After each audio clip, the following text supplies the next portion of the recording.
Assalamualaikum warahmatullahi wabarakatuh.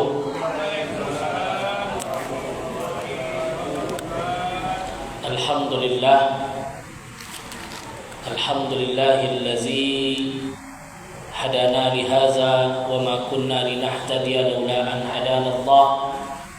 Ashhadu an la ilaha illallah wahdahu la syarika lah wa ashhadu anna Muhammadan abduhu wa rasuluhu la nabiyya ba'dah.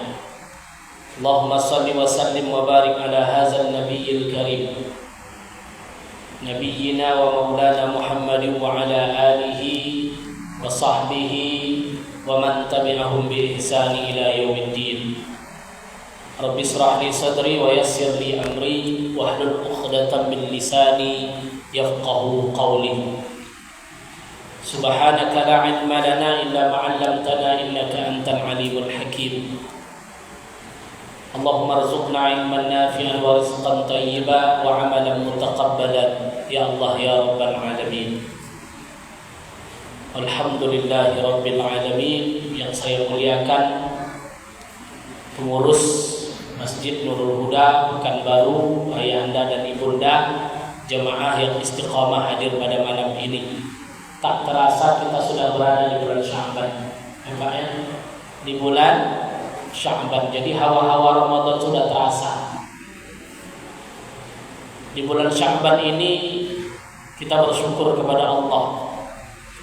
Dalam sebuah hadis diceritakan bahwa Allah membentangkan ampunannya di bulan Sya'ban. Orang-orang yang kembali kepada Allah akan ampunkan. Orang-orang yang bertekad untuk minta ampun kepada Allah akan Allah ampunkan. Illa isnani, kecuali dua orang. Itu yang bahaya, Bapak. Jangan sampai kita termasuk ke kelompok dua ini. Jadi kelompok dua ini, golongan yang dua ini, sekuat apapun dia minta ampun kepada Allah, zikir kepada Allah, puasa nanti di bulan Ramadan, Allah tidak akan ampunkan. Jadi jangan sampai kita termasuk ke dua kelompok ini. Yang pertama adalah musyrik, orang yang menyekutukan Allah. Orang yang menyekutukan Allah. Maka dalam Islam itu seluruh apapun aktivitas kita itu atas kuasa Allah Subhanahu wa ta'ala. La taharruk syai'in illa biiznillah. Tidak akan bergerak sesuatu apapun di muka bumi ini kecuali atas izin Allah. Syirik ini ada dua. Syirkul akbar, syirik godam, wa syirkul asghar, syirik kecil. Kalau syirik besar tak mungkin lah, karena kita sudah mengucapkan la ilaha illallah, menyekutukan Allah, menyamakan Allah dengan makhluk, percaya kepada makhluk mempunyai kekuatan selain Allah. Maka hak orang seperti ini termasuk syirik besar. Yang bahaya itu syirkul asghar, syirik kecil. Nah, ini syirik kecil ini bahaya. Apa itu syirik kecil itu? Mengharapkan amalan selain Allah. Nah, ini syirik kecil. Allazina hum an salatihim sahun, allazina hum yura'un. Dia beramal ingin dilihat oleh orang lain. Ini termasuk syirik kecil. Puasa mengajarkan kita untuk ikhlas. Kenapa? Salah satu ibadah yang tidak terlihat adalah puasa. Salah satu amalan tersembunyi itu adalah puasa. Maka menjelang Ramadan ini jangan ada syirik kecil ini ada dalam diri kita. Maka bersihkan niat kita. Bersihkan niat betul-betul karena Allah Subhanahu wa ta'ala. Makanya ketika Mi'raj itu Bapak Ibu sangat erat kaitannya dengan Ramadan ini. Coba kita simak ayat Isra itu. Subhanallazi asra bi'abdihi. Maha suci Allah dimulai dengan kata subhan. Apa hikmahnya di sini? Dimulai kata-kata dengan subhanallah. Kalau kita sudah berbicara subhanallah, berarti apapun yang ada dalam diri kita milik Allah. Muncul ikhlas tuh Bapak Ibu. Saya punya mobil mewah, bukan punya saya, titipan Allah. Saya punya rumah bagus, bukan rumah saya, tapi titipan Allah. Saya punya istri cantik. Punya apa istri cantik itu Pak? Pemberian Allah. Dimulai subhan, karena lambang dari subhanallah itu mengajarkan ketertundukan kita kepada Allah. Kita bukan apa-apa. Makanya Bapak Ibu rahimakumullah, apapun yang kita tengok, kita lihat sesuatu, kita mengucapkan subhanallah. Apa hikmah ketertundukannya? Allahu Akbar. Buku apa yang kita baca Pak? Subhana rabbiyal a'la wa bihamdi, azimi wa bihamdi, atau subhanakallah wa bihamdi. Tetap kalimatnya tasbih, mensucikan Allah. Ibu sujud, apa ucapannya? Subhanakallah wa bihamdi atau subhana rabbiyal a'la wa bihamdi, masih mensucikan Allah. Sujud kita tunduk kepada Allah, subhanallah. Rukuk kita tunduk kepada Allah, subhanallah. Kita lupa dalam sholat, kita lemah, tidak punya ingatan. Kalau sempat Allah campur ingatan kita tidak punya ingatan. Maka ketika kita lupa, kita pakai sujud sahwi. Apa yang kita baca? Subhana man la yanamu wa la yasuduk. Itu pengakuan itu Bapak Ibu. Ya Allah, kami ini pelupa. Ya Allah, kami tak punya ilmu. Man la yanam, engkau tak pernah tidur. Man la yanam wa la yas, engkau tidak pernah lupa ya Allah. Masih ketertundukan. Imam salah dalam salat, apa yang kita baca? Subhanallah. Maka kalimat subhanallazi, hikmah yang kita ambil dalam Mi'raj dan Isra itu ketertundukan yang utuh kepada Allah. Maka hilang sombong, hilang kesombongan. Ketika kesombongan hilang, muncul sifat-sifat ikhlas. Kita beribadah betul-betul karena Allah. Maka di sholat tadi banyak ujian. Setelah Rajab, peristiwa Isra Mi'raj, masuk Sya'ban. Maka di Sya'ban tadi dalam hadis Nabi, Allah mentangkan ampunannya. Allah ampunkan orang-orang yang minta ampun kecuali dua. Yang pertama tadi orang musyrik. Jaga hati kita, jangan sampai ada syirik besar, jangan ada sampai syirik kecil. Itu karena anda kan obat itu Bapak itu nggak sehat, dia tuh nggak boleh tuh Bapak Ibu. Muncul keyakinan kita seperti itu. Obat itu wasilah, yang menyembuhkan siapa? Allah. Maka iringi sesuatu apapun wasilah itu ketika Allah mengizinkan dia akan sehat. Karena kita kan sangat fanatik terhadap obat, sehingga lupa kita siapa yang memberi kesembuhan. Nah, di sini ketertundukan kita tadi. Yang kedua yang tidak Allah ampunkan adalah masahil. Apa masahil itu Ustaz? Orang yang masih ada masalah dengan orang lain. Jadi contoh ampunnya pun minta ampun, astaghfirullahalazim. Rupanya dengan saudaranya tidak tegur sapa, nol, tidak sampai kepada Allah. Percuma.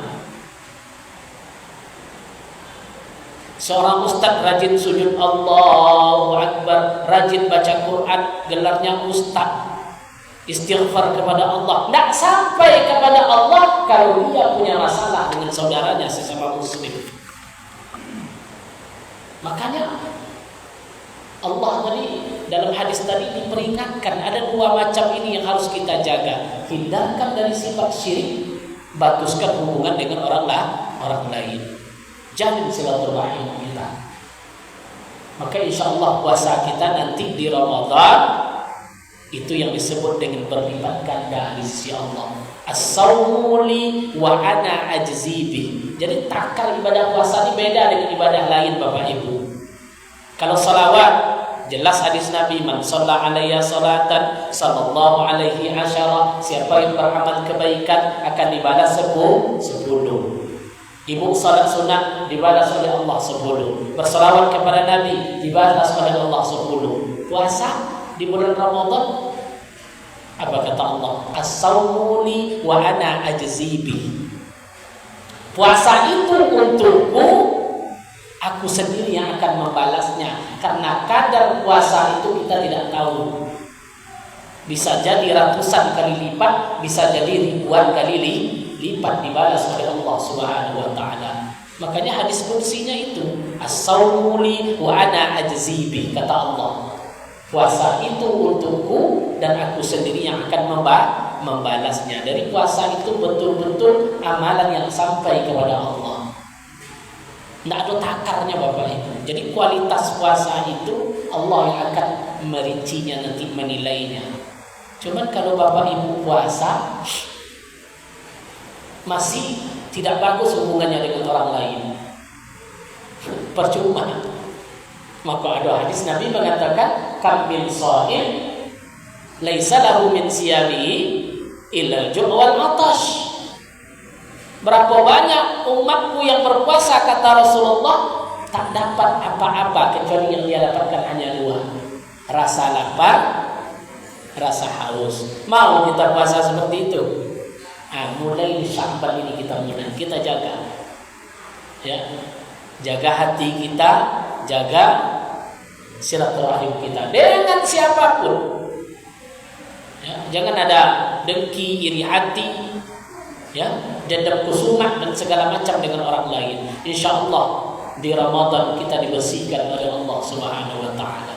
Maka imam tadi berdoa dia, Allahumma barik lana fi Sya'ban. Ya Allah, berkahi kami di bulan Sya'ban, sampaikan umur kami di bulan Ramadan.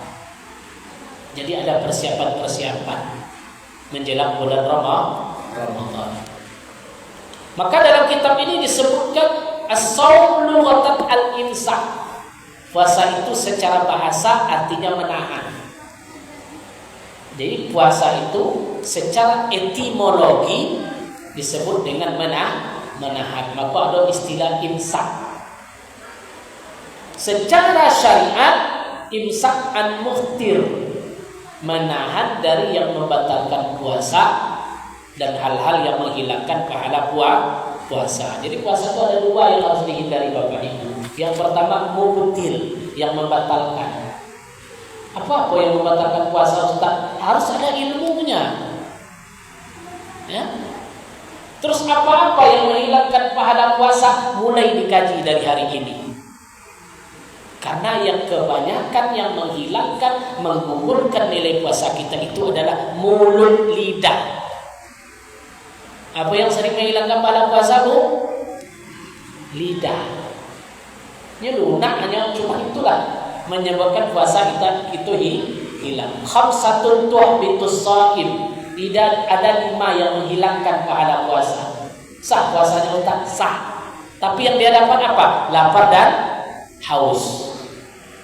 4 dari lidah. Ini 5 saudara. Yang dari lidah berapa? 4. Apa yang pertama? Al-kizbu, beruto. Tahu Ibu beruto? Bohong. Biasanya yang rajin bohong itu bapak-bapak atau ibu-ibu? Hah? Jujur-jujur aja lah. Yang sering bohong itu apa-apa atau ibu-ibu? Apa Kemana tadi Bang Talib ke situ? Ini bohong ini bisa menghilangkan pahala puasa. Tapi bohong itu sekarang udah gak mulut lagi. Berbohong itu sekarang yang banyak jempol. Iya Pak. Jempol. Pak, udah di mana sekarang nih? Oh, udah dekat. Ini udah nyampe ke SKA. Padahal masih kita pagi. Bohong atau tidak tuh? Bohong. Jadi ini bisa menghilangkan pahala puasa. Jadi bohong mulut. Yang kedua an-namimah. Apa an-namimah itu? Mengadu domba. Provokator. Nah, itu bahasa kerennya, Pak. Provokator. Kalau bagian ibu-ibunya pelakor. Ada pelakor, tahu ibu pelakor. Mengadu domba keluarga orang lain. Ya, percuma puasanya. Jadi pelakor atau provokator tuh senjatanya apa? Masih lidah. Yang ketiga al-yaminul ghumus, sumpah serapah, ucapan kotor. Ucapan kotor. Yang keempat al-ghibah. Ghibah bahasa Arabnya apa? Hah? Ghibah itu bahasa Arabnya? Menggunjing. Jadi ghibah itu definisinya menyebut kekurangan orang lain, tapi kekurangan itu memang ada sama orang. Ketika ibu bilang drum, apa yang terbayang kalau nyebut drum? Apa? Drum lewat, apa maksudnya tuh? Abah tidak tergosip ibu-ibu Nurul Huda. Ini kan menyebut kekurangan orang lain, menghibah. Ghibah tuh masih lidah. Berbohong, adu domba, sumpah serapah, ghibah. Empat-empatnya lidah. Dan yang kelima baru an-nazara bisyahwat, menengok dengan pandangan syahwat, baru mata itu. Nah, ini yang menyebabkan rusaknya pahala ibadah puasa kita. Nah, disebutkan di sini. Wa furidha fi Sya'ban. Bulan puasa itu diwajibkan di bulan Sya'ban. Berarti sekarang itu datang perintah puasa. Fi saniyatis minal hijrah, pada tahun kedua Hijriyah. Berarti sudah di Madinah. Jadi di Mekah belum ada puasa. Isra Mi'raj terjadi 3 tahun sebelum hijrah. Jadi Nabi itu Isra Mi'raj 3 tahun sebelum hijrah. Datang perintah sholat. Jadi syariat yang pertama kali turun itu sholat. Satu-satunya perintah syariat yang diturun di Mekah adalah sholat. Karena di Mekah itu 13 tahun Nabi nggak ada syariat. Kemudian datang sholat 3 tahun sebelum hijrah. Itu sholat zaman ketika setelah Isra Mi'raj itu masih sembunyi-sembunyi. Tantangan sholat itu luar biasa, Pak. Maka ada kisah Nabi sholat pas ruku ditaruh punuk unta, ditaruh isi perut unta di lehernya. Allahu Akbar, kata Nabi. Apa kau jawab Quraisy tuh diambilnya tak apa tuh perut unta itu ditaruh di atas leher Rasulullah. Begitulah tantangan beliau waktu itu sholat dan sahabat-sahabat. Akhirnya apa yang terjadi? Muncul penyiksaan demi penyiksaan. Imar bin Yasir wafat, Bilal bin Rabah diazab, sahabat-sahabat Nabi diazab. Maka turun perintah hijrah. 3 tahun setelah Isra Mi'raj Nabi hijrah ke Madinah. Sampai di Madinah 1 tahun belum ada perintah puasa. Setelah 2 tahun Nabi di Madinah baru turun ayat, ya ayyuhallazina amanu kutiba alaikumusiyam. Jadi bila datang perintah puasa tahun kedua hijrah di bulan Sya'ban, datang perintah untuk melaksanakan puasa. Wa huwa min khasaisina. Puasa itu khusus diberikan oleh Allah kepada umat Nabi Muhammad di bulan Ramadan. 1 bulan penuh. Jadi satu-satunya umat yang diberikan syariat oleh Allah puasa Ramadan hanya umat Nabi Muhammad. Ada tak puasa zaman sebelum Nabi Muhammad? Ada, Pak. Siapa contohnya? Nabi Daud. Dalam puasa Nabi Daud, Pak? Sehari puasa, sehari tidak. Berapa orang istri Nabi Daud? Apa? Istri Nabi Daud dalam sejarah lebih satu. Lebih dari 100 orang. Istri Nabi Daud itu kan syariat tak sekarang, Pak. Nabi Daud istrinya 100, puasanya dalam setahun berapa bulan? 6 bulan. Iko istri ciknya sebulan pun payah masuk kadang-kadang kan? Ya. Berapa orang istri mah? Cik baunya kebayang. 1. Abang ngomong istri mah? Kau ni lola mereka 1. Cukup 1. Jadi ada syariat sebelum Ramadan itu ada, tapi khasais pemberian kelebihan yang diberikan oleh Allah kepada Nabi Muhammad khusus puasa Ramadan 30 hari. Wajibus shaum Ramadan, secara ijma' puasa Ramadan itu wajib. Kapan diwajibkan? Inda ru'yatil hilal, ketika hilal terlihat. Jadi dalil Ramadan itu pertama kali ru'yatul hilal, nampak hilal, maka wajib puasa ketika itu. Itu tugas siapa yang menengok hilal itu? Pemerintah. Maka ketika pemerintah nanti mengumumkan nampak hilal, makanya menjadi kewajiban menengok hilal tadi. Karena dalam fikih disebutkan puasa baru wajib ketika menengok hilal. Wa iza syahidal biha, kalau seandainya hilal itu tidak terlihat, maka disempurnakan bikamali Sya'ban salasina yauman, sempurnakan bulan Sya'ban 30 hari. Nah, ini metodenya nih. Jadi ada metode 2, ada metode ru'yah, ada metode hisab. Jadi kalau ada perbedaan nanti dua-duanya betul. Enggak usah kita saling menyalahkan. Karena beda metode. Ini yang kadang-kadang membuat polemik, kadang-kadang kan jatuhnya bulan puasa berbeda, jatuhnya lebaran berbeda. Cuma orang yang malas puasa dia waktu terakhir, hari raya dia waktu pertama. Itu jadi masalah. Puasanya ngikut yang pilihan kedua. Pas lebaran ngikut pilihan yang paling copet. Nah, itu yang jadi masalah. Berarti tidak konsisten kita dalam beribadah.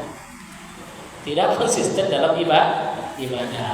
Nah, ini tidak boleh menjadi polemik karena di fikih juga ada 2. Ada metode ru'yah, ada metode hisab. Di sini disebutkan.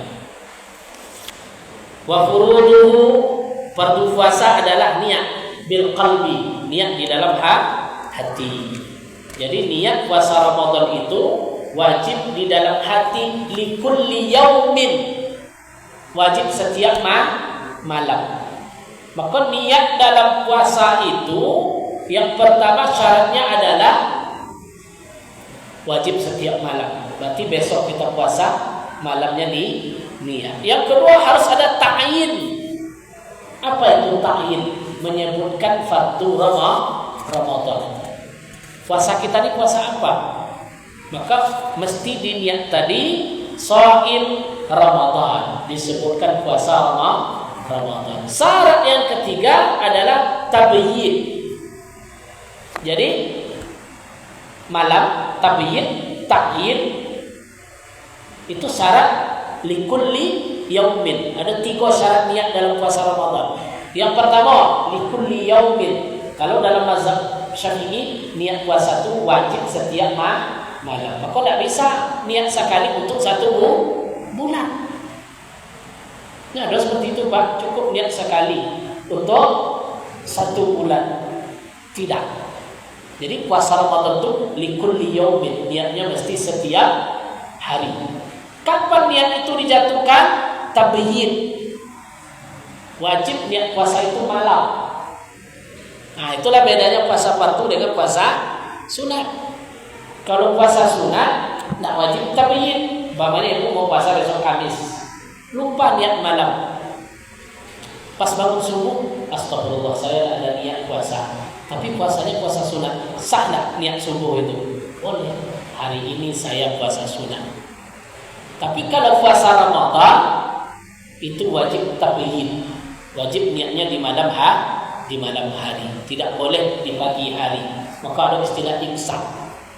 Jadi diajarkan kita sebetulnya seperti itu ketika sholat tarawih. Rahimallahu liman nawalis saum. Nawaitu suma ghadin an ada'i fardish syahri Ramadan aziz sanati lillahi ta'ala. Ada tak diajarkan Nabi seperti itu? Indah. Tapi ada tak ta'lim di situ? Ada. Apa ta'limnya? Rahimallah, bahasa kitanya jangan lupakan niat untuk besok pagi. Diimbau oleh imam tadi, jangan kita lupakan niat untuk besok pagi. Maka hadirin membaca nawaitu summa ghadin an adai fardhi syahri ramadhana hazi sanatin lillahi ta'ala. Ini talaffuz, ini bukan niat. Bukan itu niatnya Pak. Itu namanya lafaz. Lafaz tidak ada wajib. Bahkan lafaz boleh tidak dibaca. Bahkan sebagian ulama lafaz tidak usah dibaca. Kenapa dibaca nawaitu summa ghadin? Mengajarkan hati kita apa arti nawaitu? Aku niat sauma, puasa, ghadin, besok pagi. An ada tunai fardhu syahri Ramadan, puasa saya itu puasa fardu bulan Ramadan lillahi ta'ala, puasa saya karena Allah. Ya itu niatnya kan, ta'yinnya sudah jelas di situ. Maka niat di Ramadan tadi mestilah di malam hari. Nah, ini yang perlu kita kaji. Wa akmaluha, seperti apa niat yang sempurna itu? Diajarkan di sini. Nawaitu shauma ghadin an adai fardhi Ramadan hazihi sanati lillahi ta'ala. Sengaja aku puasa di bulan ini, besok pagi di bulan Ramadan karena Allah Ta'ala. Ini niat yang sempurna. Maka oleh para ulama niat itu harus memenuhi standarnya tadi. Setiap malam ditakyinkan, dijelaskan puasanya itu puasa apa, dan buat tabiin mesti puasa itu diniatkan di malam hari. Kapan batas malam itu? Batas malam sampai kapan Pak? Imsak. Nah, itu batas malam itu. Jadi batas malam itu fajar. Berarti kalau ada orang tidur setelah fajar, dia sudah bukan tidur malam, tapi sudah tidur subuh. Sudah dihitung siang dia. Karena fajar itu batas malam, karena subuh sudah masuk. Maka bangunlah kita ketika fajar. Maka dalam Islam tuntunannya kita bangun ketika fajar. Fajar di sini maksudnya apa? Imsak. Jadi batasnya di imsak tadi. Wa yuftiru amidan, puasa orang yang sengaja bukan lupa bahwa sedang berpuasa. La nasli saumin alimun mukhtarun bijima'in. Jadi salah satu yang membatalkan puasa itu adalah terjadinya hubungan suami istri yang disebutkan di sini. Tidak boleh, harus dihindari. Wa istisqa'atin, dan juga muntah yang disengaja tetap membatalkan puasa. Terus dukhul ainin jaufan, masuk sesuatu ke dalam rongga. Makan maksudnya. Cuman asal masuk sesuatu dalam rongga dapat membatalkan puasa ketika itu. Inilah hal-hal yang berkaitan dengan puasa Ramadan yang akan kita laksanakan sebentar lagi. Kenapa saya bahas masalah puasa di sini? Karena Rabu jadwal bulan besok sudah bulan puasa. Jadi ada wirid lagi. Kita mau masuk Ramadan. Makanya persiapkan diri kita sejak sekarang. Jadi bisa kita fokus menjelang bulan Ramadan ini. Man fariha bidukhuli Ramadan harramallahu jasadahu 'ala al-niran. Siapa yang gembira dengan datangnya bulan Ramadan, maka akan Allah ampunkan dosanya dan Allah haramkan jasanya masuk api neraka. Man shoma Ramadhana imanan wa ihtisaban, barang siapa yang berpuasa dengan iman dan ikhlas kepada Allah, maka akan Allah ampunkan dosa-dosanya yang telah lalu. Maka puasa ini dahsyat setelah sholat. Makanya rukun Islam itu berurutan itu Pak. Yang pertama sholat, yang kedua puasa. Sholat ibadah mahdhah kita kepada Allah yang diwajibkan ketika Isra dan Mi'rajnya Rasulullah sallallahu alaihi wasallam. Puasa, apa makna dari puasa ini? Mengendalikan hawa nafsu. Bayangkan Bapak, Nabi itu dibedah dadanya di bulan Rajab. Dibedah dadanya, dikeluarkan, dibersihkan, dimasukkan lagi. Dan itu nyata, bukan hayalan. Karena dalam kisah-kisah disebutkan Nabi itu dibedah 2 kali. Yang pertama ketika menyusui, nampak oleh anak-anak Halimatus Sa'diyah ada orang membedah dada Rasulullah. Yang kedua ketika sebelum Isra Mi'raj dibedah lagi. Apa hikmah yang kita ambil di sini? Rasulullah bersih hatinya. Maka ada hubungannya tadi dengan hubungan sesama manusia. Menjelang Ramadan ini, mari kita bersih-bersih supaya sempurna sholat kita. Bagaimana untuk mengekang, mengendalikan hawa nafsu kita? Salah satunya adalah dengan puasa tadi. Dalam beberapa hikayat, tubuh kita ini kan ada 2 nih Pak. Manusia ini diciptakan oleh Allah. Kita manusia sempurna. Ada positif, ada negatif. Positif ini disebut akal, negatif ini disebut nafsu. Dan ini bertempur terus. Maka ketika Allah ciptakan akal tunduk, Pak. Yang nama akal, qalam ini tunduk kepada Allah. Ya, khalaqtani wa ana 'abdun, itu akal. Engkau ciptakan aku ya Allah, aku tunduk kepada Engkau. Namun ketika Allah ciptakan nafsu, apa kata nafsu tadi? Ana, anta, saya, saya. Engkau adalah engkau. Dalam hikayat disebutkan nafsu ini pernah diazab ribuan tahun oleh Allah. Lagi azab ribuan tahun, dikeluarkan lagi. Kemudian ditanya lagi, man anta, siapa engkau wahai nafsu?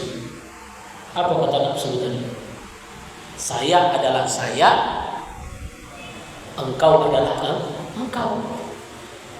Masih bersikuku. Saya adalah saya, engkau adalah engkau. Diazab lagi ribuan tahun, dikeluarkan lagi. Ditanya lagi oleh Allah, hai nafsu, siapa engkau? Apa kata nafsu itu? Saya adalah saya, engkau adalah engkau. Maka kalau dalam kajian ilmu sufi, wajuduka zadbun, ketika engkau merasa ada jasa, di masjid ini karena saya, anak ini sekolah karena saya, dia jadi orang karena saya, ini terjadi hal seperti ini karena saya. Aden kan itu tuh. Kalau ndak karena deyen, kalau ndak deyen, hanya ndak jadi. Itu nafsu tuh Bapak Ibu. Mensayakan saya, mengakuikan keberadaan kita, kan muncul kesombongan, diazab lagi. Akhirnya apa yang Allah berikan? Nafsu tadi diberikan rasa lapar dan haus. Tak dikasih makan, tak dikasih minum, tak diberikan apa-apa. Belum lagi beberapa lama dia diazab seperti itu, langsung dia tertunduk. Apa kata nafsu? Engkau adalah yang menciptakan aku, wa ana 'abdu. Aku ini adalah hamba engkau. Caranya apa tadi Pak? Dikasih lapar dan haus. Gimana cara mendapatkan lapar dan haus? Puasa. Maka puasa itu as-siyamu junnah. Puasa itu senjata untuk mengendalikan hawa nafsu. Dan itu akan terkendali sendiri. Cobalah ibu kalau sedang puasa, mau nak membicarakan aib orang lain? Abu, ibu mau tak ketika puasa itu menggosip?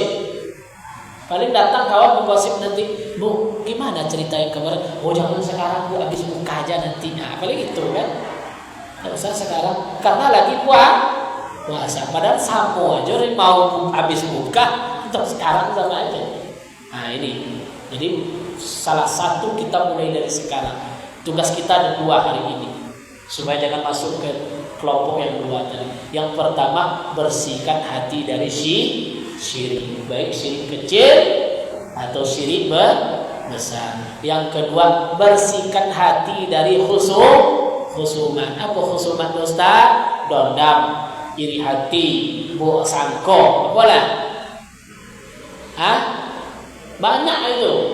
Buang jauh-jauh. Perbaiki hubungan dengan orang lain. Dengan demikian, insya Allah kita akan mendapat ampunan dari Allah Subhanahu Wa Taala. Amin ya Rabbal Alamin. Nggak masuk waktu. Tak tahu ngawal. Buka tanya jawab, nggak usah ya. Mudah-mudahan ini mungkin untuk wirid menjelang Ramadan terakhir ya, dan juga nanti ustaz-ustaz yang lain. Karena di awal Ramadan nanti kita sudah masuk di puasa Ramadan. Mohon maaf lahir batin jika ada yang tersinggung, mohon dimaafkan. Maafkan ya Pak, Bu.